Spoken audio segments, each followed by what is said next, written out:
Today we're going to be talking about 8-ish things that I did to create dynamics in a dense rock mix, in the mixing and in the production itself. Of course, along with some other random tips and insight as well. Let's dive into it. With the cover I did of Bad Habits, I was trying to do it in the style of Bring Me the Horizon as though it was off of their song Post-Human. If you haven't seen the making of, the link will be somewhere around here. Some of the methods I use to create dynamics in the mix are in the production itself, and others are definitely reliant on the mix of different elements that I have. Now, when I produce and engineer, I'm definitely thinking of the mix as I'm tracking, trying to get the right layers to do what I want in the mix. That being said, there is lots I have to figure out in the mix, but it's good to be on the right path to begin with. Now, don't forget, you can download the raw multitracks of this session as part of my portfolio builder, which link is in the description below. First, we're going to dive into the more production-based things that I did, and then we're going to talk about the mixing things that I did, which I honestly don't hear a lot of people talking about. Now, I'm not going to play the song, so if you haven't heard it, the link is in the description for the song itself. So the first and most obvious production technique that I use to build the track and break down the track is literally building and breaking down sections. Building an energy map or a dynamics map in my head as to what the song is supposed to do. So as you can see, if you look at the waveform of the full track here, you can see that it kind of starts out pretty small and then it hits really hard. The intro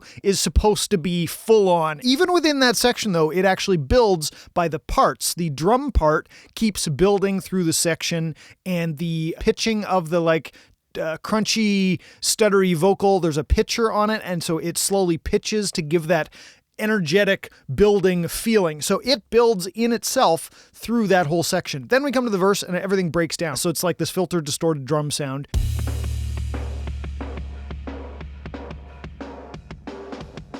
There's no bass in the first half, and there's only one guitar. And then there is, of course, the vocal that is also distorted and has that kind of telephone effect on it, lo-fi effect. Every time you come around, you know I can't say no. From there, there's a kind of a two-part verse. So there's the first part, which is the distorted, smaller part, and then it really kicks in to high gear for like a line, full vocal, stacks, harmonies, everything like that. And then it goes back to a filtered section. Down, I let you take control.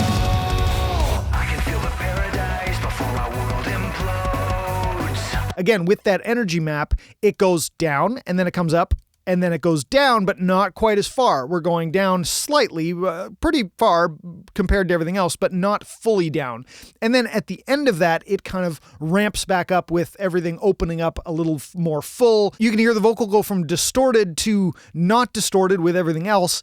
And also the pitch of the vocal goes really high before it hits the pre-chorus. I can feel the paradise before our world implodes.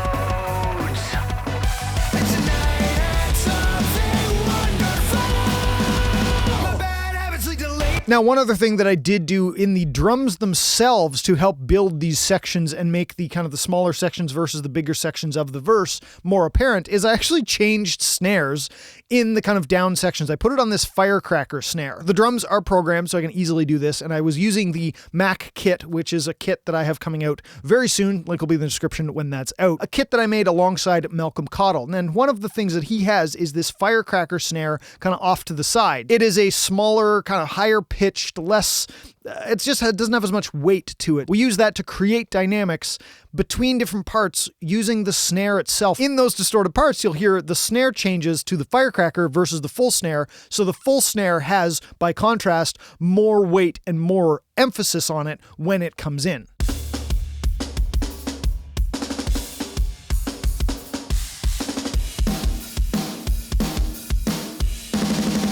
Now, another thing that I use to kind of build the verse in that section, and it's very subtle and almost psychological in a sense, but I added a pad that doesn't follow anything else, but it slowly builds its notes, goes higher in pitch.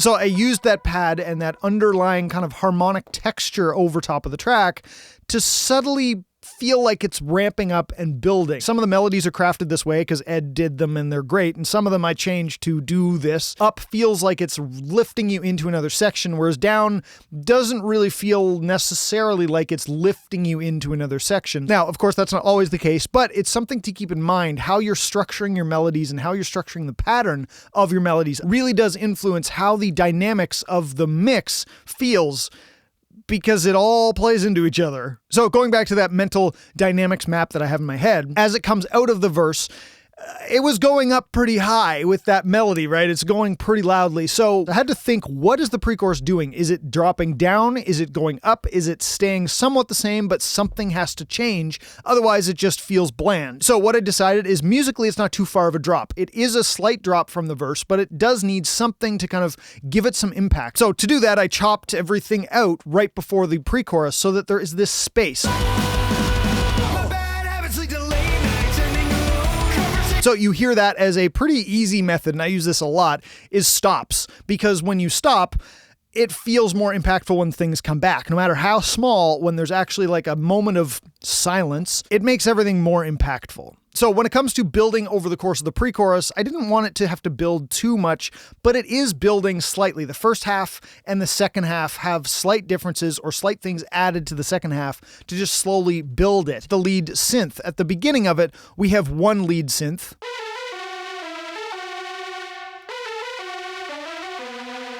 And then when the second half of the pre-chorus hits, in comes a second layer, a higher, more piercy, top-endy layer to just build.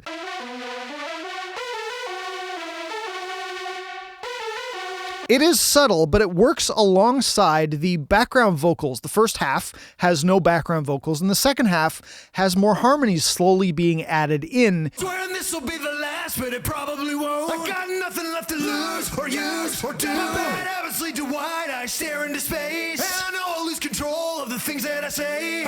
So you see, I'm using the parts and the harmonies and the added layers on synths and sometimes guitars as well to just make it sound bigger. I keep those things in mind and frankly record way too much while I'm actually recording to have the option to mute it instead of figuring out how the heck I'm going to add it. Then we hit the chorus, and that's kind of the main big section where everything is getting added. And also the way that I wrote the track builds itself. Vocals are a lot more spaced out, especially coming after the pre-chorus.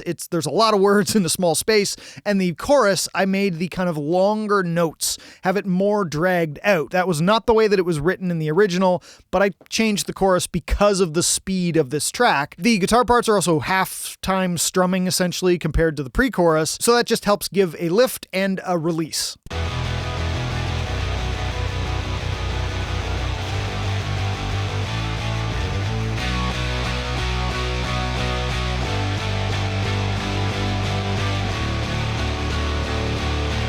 Now, these same philosophies carry on through the rest of the track. The parts, the way they're crafted, the energy in how fast the parts are playing, how fast the drum parts are, the guitar parts, the vocal cadence, all those things play up. So when something kind of has to drop down because it's kind of at its limit, something else picks up the slack. Unless I want the whole track to just drop.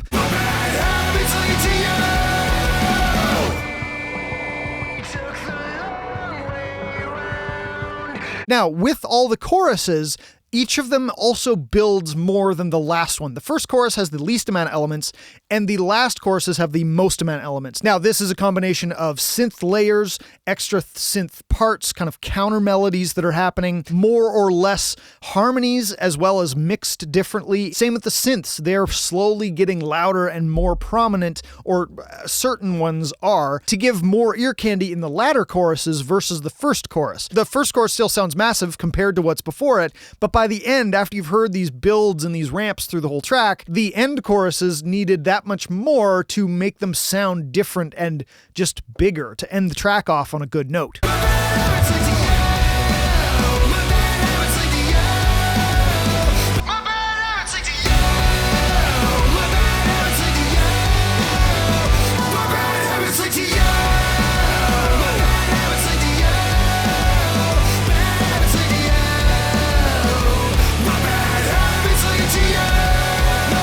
Now, something to note is that it's not volume. I'm not just bumping everything and making everything louder over the course of the song. There is a give and take. What is it that's coming up that's more energetic? Once you've heard something, you can bring it down in volume. For instance, the big rhythm guitars are happening in the first chorus. By the third chorus, we've heard them, we know what they sound like, we almost expect them to be there. So they can be lower in volume to make more space for the bigger synths, having more bass synths or more just synth work and harmony work. So the rhythm guitars actually drop in level ever so slightly or are just less prominent than everything else. So remember that it's not a volume game, it's guiding the listener through what you want them to hear at what point. What elements feel like they have more energy and build the track. The thing with building sections is it's all about contrast to the thing before it and the section after it.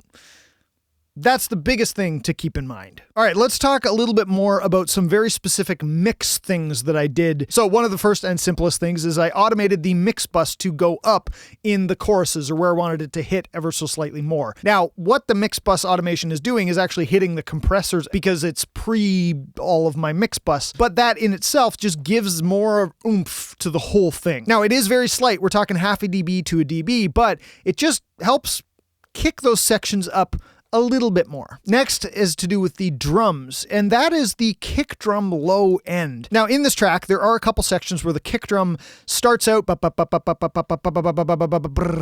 and it builds like that. The actual kick drum part just gets more and more intense. When it gets too intense, there's something that happens, which is low end buildup. There's just so much low end from the kick drum. And this causes two problems. One, mix-wise, it's a nightmare to deal with because there's just so much low end and it takes over everything. And two, it makes the dynamics really hard to deal with because you have so much low end that in the next section, everything feels really small when the kick drum goes back to normal. And the kick drum sounds smaller because now it's not the low end buildup from the section before. So to combat this, I roll off low end from the kick drum in the faster sections. As we can see in the intro, it starts out as kind of a normal beat and then it goes into double kick mayhem.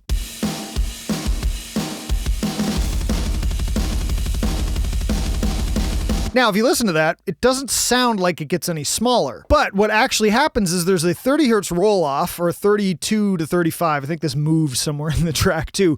And then there is also, I'm taking out some of the top end, some of the tickiness of it. I don't need it to be quite so obvious and so shotgunny in that part. So the lesson here is control your low end and know when and when not to have it that present. It's kind of like taking the bass out of the first half of the verse. When it comes in, it's just more impactful. Same kind of thing with the kick drum, except I'm just managing the low end and managing how it sounds overall. And finally, the last dynamic builder that I wanted to talk about was the stereo field. There's a lot you can play with the stereo field. Now, you probably know that if you have something mono and then you double it and then it goes from mono to stereo, it sounds bigger, it sounds thicker. But what people don't think about is panning automation to make that kind of happen in different parts of the song. So in this song, in the end, we have the full breakdown part that's like this.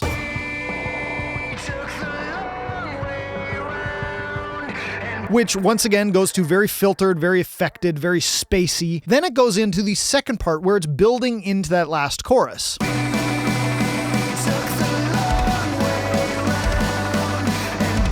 Now, when you listen to that, you'll notice that the snare drum's going pretty ham. It's pretty big. There's a lot of kick. There's a bunch of harmonies, and there is some guitars. Not a lot, but some. The whole thing is just building over that section into a pretty big chorus. So one of the ways that I made it so the chorus could explode is by narrowing the stereo field on that breakdown. It's all about contrast. So to make the chorus bigger, I made that one just a little bit smaller. So there's a whole bunch of automation that brings stuff in. The drum bus overall, so the stereo spread of the drums goes from 100% left and right to 45-50. The synths come in from 100% to 40%. That includes the bass synths, that includes the pads, that includes all of the synths. The vocals themselves, the low harmony that is in there, it is also panned in from 100% to 40%. And same with the other high harmony as well, it's brought in. And then I also brought in the effects, the actual reverbs and delays on that section, because I wanted those at the end to kind of be able to widen out where you hear it as kind of a ramp into that section. But in the end, the combination of the stereo width happening along with that break in track makes the chorus hit really hard. Plus the little volume moves, of course, that are there as well. Until the fire ran Alright, and that concludes our deep dive on this mix and how I created dynamics in such a dense rock mix. If you have any other questions, leave them in the comments below and I'll do my best to answer them or answer them in upcoming videos. As a reminder, if you are a producer or a mixer and you would like to play with these raw multi-tracks, you can download them through my portfolio builder linked below. With that, happy mixing. I will see you in the next video. Until then, always be creative.